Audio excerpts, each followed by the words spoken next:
أهلا بيكم في حلقة جديدة من كورس الإكسل. الحلقة دي خاصة بالمعلمين عشان هعرفكم فيها إزاي نعمل شيت إكسل بالشكل ده ونحط فيه درجات الطلاب بتاعتنا ونجيب المجموع والحالة والمعدل والتقدير لكل طالب. فلو أنت مهتم كمل معايا الفيديو للآخر، ولو الشرح عجبك ما تنساش تعمل اشتراك في القناة وتفعل زر الجرس عشان يوصلك كل جديد معانا. يلا بينا.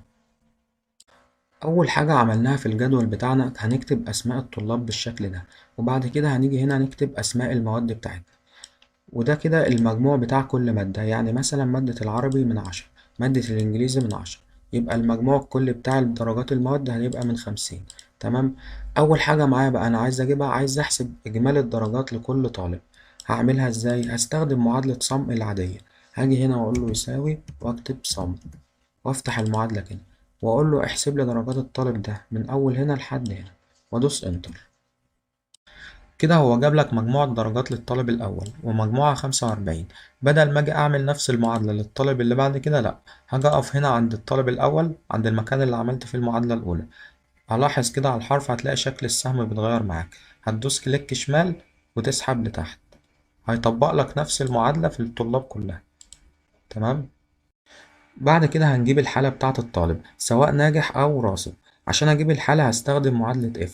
هاجي هنا وأقول له يساوي F، وأفتح المعادلة كده. أول حاجة يطلبها معايا اللوجيكال تكست، إيه الشرط بتاعك؟ فأنا هقول له لو لقيت مجموع الطالب اللي هو في الخلية دي، وحدد الخلية اللي فيها المجموع، أكبر من أو يساوي ال25، كده أنا خلصت الشرط بتاعي. هعمل كوما، هو بيقولك value if true. لو لقيت فعلا المجموع ده أكبر من أو يساوي ال25 أعمل لك إيه؟ فأنت هتقوله قولي اللي هو ناجح.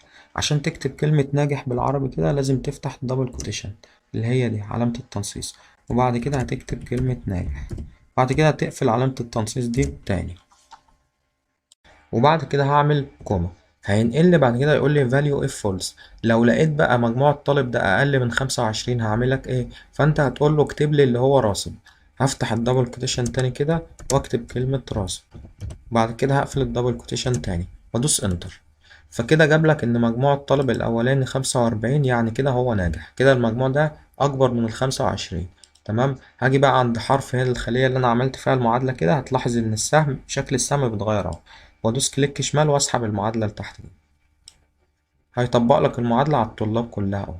ده راسب لأن مجموع أقل من ال25. نيجي بعد كده ننسق الخلايا بتاعتنا دي، نخلي مثلا الطالب الناجح يبقى الخلية باللون الأزرق، والطالب الراسب تبقى باللون الأحمر. هحدد الخلايا بتاعتي كلها كده، واجي هنا عند conditional formatting واختار أول واحدة كده، وانزل هنا عند text that contain وادوس عليها، واجي هنا أقول له التكست اللي يحتوي على، وافتح دبل كوتيشن واكتب كلمة ناجح، واقفل الدبل كوتيشن تاني. هتلاحظ كده اللي هو لونها لك باللون الاحمر، لا انا عايزها ازرق. فهاجي هنا عند دي وانزل عند كاستم فورمات، هيفتح لي القائمة دي واخلي اللون، احدد اللون الازرق ده مثلا وادوس اوكي. بعد كده هنا اوكي هتلاقيه حول لك الطالب اللي ناجح خلى لون الخلية ازرق. هرجع بقى تاني احدد الخلايا بتاعتي كلها كده، واجي عند conditional formatting واختار اول واحدة، وانزل على text that contain واقول له يساوي.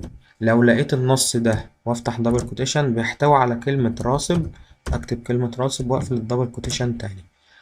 لونها لي باللون الاحمر، هو لونها لك بالاحمر اهو، انا عايز اخلي الاحمر اللي هو الداكن شوية.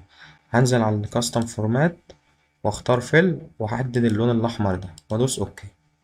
تمام.